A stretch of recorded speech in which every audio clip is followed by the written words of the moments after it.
الحمدللہ رب العالمین والعاقبۃ للمتقین والصلاة والسلام علی سید المرسلین اما بعد فاعوذ باللہ من الشیطان الرجیم بسم اللہ الرحمن الرحیم پڑھیے الصلاة والسلام علیک یا رسول اللہ الصلاة والسلام علیک یا رسول اللہ وعلی آلک واصحابک یا نبی اللہ وعلی آلک واصحابک یا نبی اللہ الصلاة والسلام علیک یا حبیب اللہ الصلاة والسلام علیک یا حبیب اللہ وعلی آلک واصحابک یا نور اللہ وعلی آلک واصحابک یا نور اللہ۔ تو پیارے بچوں، ایک بار پھر ہم حاضر ہیں درس تجوید القرآن میں۔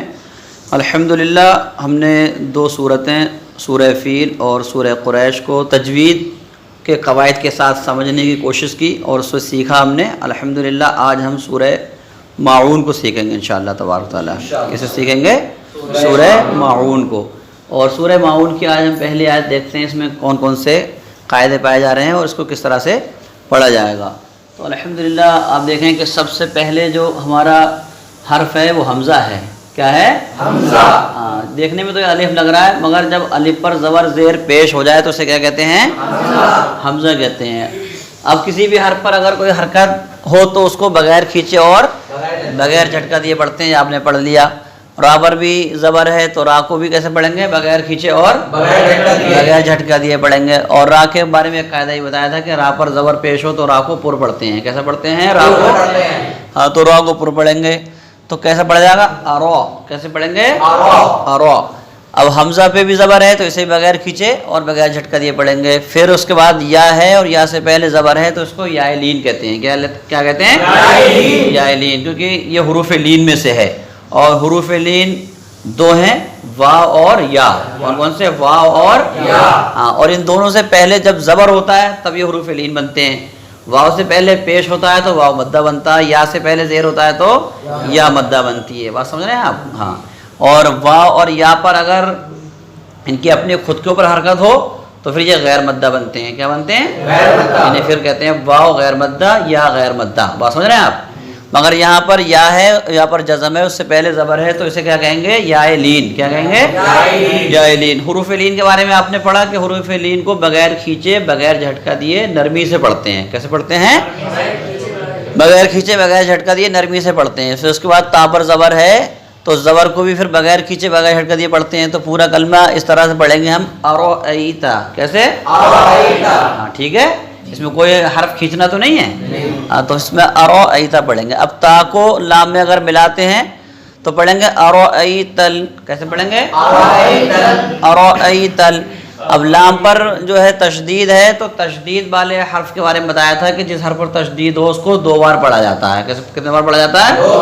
دو بار پڑھا جاتا ہے، کیونکہ تشدید والے جو حرف ہوتا ہے اس میں پہلا والا، جیسے اس میں لام مشدد ہے تو لام پہلا والا جو لام ہے وہ ساکن ہے۔ کیسا ہے؟ ساکن ہے۔ اور دوسرا والا لام جو ہے اس پر زبر ہے۔ اس پر کیا ہے؟ زبر ہے۔ تو ساکن حرف کو اپنے پہلے والے متحرک حرف سے ملا کر پڑھتے ہیں، اور جس پر خود کی اپنی حرکت ہو اس کو اپنی حرکت کے ساتھ پڑھتے ہیں۔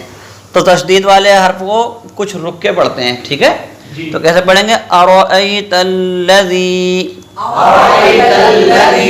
ہاں، زال پر زیر ہے، اس کے بعد یا مدہ ہے، اس کے بعد کیا ہے؟ یا سے پہلے زیر ہو تو کیا کہتے ہیں؟ یا مدہ کہتے ہیں، وہ یا مدہ ہوتی ہے۔ تو یہاں پر زال کو ایک الف کے برابر کھینچیں گے۔ زال کو کتنا کھینچیں گے؟ ایک الف کے برابر کھینچ کے پڑھیں گے۔ تو پورا یوں پڑھیں گے، ارائیت الذی۔ سمجھ میں آ گئی آپ کے بات؟ جو ارائیتا کا آپ کا کلمہ ہے اس میں کوئی حرف نہیں کھینچے گا۔ الذی کا جو آپ کا کلمہ ہے اس میں زال کھینچے گا۔ کیا کھینچے گا؟ زال کھینچے گا۔ یکذبو، تو یہاں پر پیش آ گیا تو پیش بھی یہ حرکات میں سے ہے، کائے میں سے ہے؟ حرکات میں سے۔ یہ آپ نے ابھی پڑھ لیا کہ حرکات کو بغیر کھینچے اور بغیر جھٹکا دیے پڑھتے ہیں۔ پھر اس کے بعد کاف پہ بھی زبر ہے تو اس کو بھی نہیں کھینچا جائے گا۔ زال پہ بھی زیر ہے، اسے بھی نہیں کھینچا جائے گا، مگر زال پہ تشدید ہے تو تشدید کو دو بار پڑھا جاتا ہے۔ تشدید والے حرف کو کتنے بار پڑھا جاتا ہے؟ دو بار پڑھا جاتا ہے۔ باب پیش ہے تو بابی نہیں کھینچے گا، ٹھیک ہے؟ اس یکذبو میں کوئی بھی نہ تو حرف لین ہے اور نہ ہی حرف مدہ ہے۔ بات سمجھ رہے ہیں؟ حروف مدہ میں سے حرف مد بھی نہیں ہے اور حروف لین میں سے کوئی حرف لین بھی نہیں ہے، تو اسے بغیر کھینچے بغیر جھٹکے دیے پورے کلمے کو ادا کریں گے۔ یکذبو، کیسے؟ زال پر تشدید ہے، اس کو تھوڑا روک کے یکذبو، کیسے؟ ٹھیک ہے. پھر بالدین میں با پہ زیر ہے, اسے بغیر کھینچے پڑھیں گے. پھر دال پہ تشدید ہے تو دال میں ڈبل ادا کریں گے دال کو, اور پھر دال پہ زیر ہے, اس کے بعد یا ہے تو یا سے پہلے اگر زیر ہو تو پھر وہ یا مدہ, جیسے پیچھے بتایا تھا. تو یا مدہ کو یا حروف مدہ کو ایک الف کے برابر کھینچ کے پڑھتے ہیں. کتنا کھینچ کے پڑھتے ہیں؟ ایک الف کے برابر. تو پھر نون پہ زیر ہے تو پڑھیں گے بالدینی. کیسے پڑھیں گے؟ ہاں بالدینی. کیسے؟ اب نون پر اگر زیر پڑھتے ہیں تو صرف ایک الف کھینچا جائے گا یا کو, کیونکہ یا مدہ بنے گا. اور اگر نون سے زیر کو گرا کے سانس توڑنا چاہتے ہیں ہم, اور یہاں پر پھر ساکن ہو جائے گا. جب سانس توڑیں گے تو یہاں کیا ہو جائے گا؟ ساکن ہو جائے گا. تو ساکن ہونے کی صورت میں ابھی تو یہ یا مدہ تھی, مگر جب ہم نے عارضی طور پر ساکن بنا لیا, کیا عارضی طور پر کیا کر لیا؟ نون کو ساکن کر دیا, تو ابھی ہو جائے گا مد عارض. کیا ہو جائے گا یہ؟ مد عارض ہونے کی صورت میں اب یہاں پر 3 وجہ بنیں گی. بات سمجھ رہے ہیں آپ؟ ابھی تو صرف قصر کر رہے تھے. ابھی کیا کر رہے تھے؟ قصر کر رہے تھے, کیونکہ یا مدہ تھا, صرف ایک الف یعنی 2 حرکت کے برابر کھینچ رہے تھے. مگر جب یہاں پر ہم نے ساکن بنا لیا اپنی طرف سے, تب یہ ہو گیا مد عارض. تو مد عارض ہونے کی صورت میں جو ہے 3 وجہ بن جائیں گی اس میں, وہی والی طول, توسط, قصر. ہم زیادہ بھی کھینچ سکتے ہیں, درمیانہ بھی کھینچ سکتے ہیں, اور تھوڑا کم بھی کھینچ سکتے ہیں, جیسے قصر کہتے ہیں ایک الف کے برابر. ٹھیک ہے. تو بالدین آپ لمبا کر بھی کھینچ سکتے ہیں, بالدین توسط میں بھی کھینچ سکتے ہیں, اور بالدین قصر کے ساتھ بھی کھینچ سکتے ہیں. سمجھ رہے ہیں آپ؟ تو اس کو پورا اس طرح سے پڑھ لیا جائے گا. ارأیت الذی یکذب بالدین. بس میں یہ پڑھا ہی صحیح ہے. اگر کسی نے پڑھا ارأیت الذی تو غلط ہو جائے گا. کسی نے پڑھا ارأیت الذی تب بھی کیا ہو جائے گا؟ کسی نے پڑھا الذی ارأیت الذی تب بھی کیا ہو جائے گا؟ کسی نے پڑھ دیا یکذب تب بھی کیا ہے؟ کسی نے یکذب پڑھ دیا تب بھی کیا ہے؟ کسی نے بالدین کو بالدین پڑھ دیا تب بھی کیا ہو جائے گا؟ کسی نے بالدین پڑھ دیا تب بھی کیا ہو جائے گا؟ تو صحیح کیا ہے؟ ارأیت الذی یکذب بالدین. آئیے آپ پڑھ کے بتائیے کیسے پڑھیں گے. صرف اس کی ادائیگی کر دیں پوری, باقی غلطیاں اگر ہوں گی تو ہم بتاتے ہیں آپ کو. بسم اللہ الرحمن الرحیم.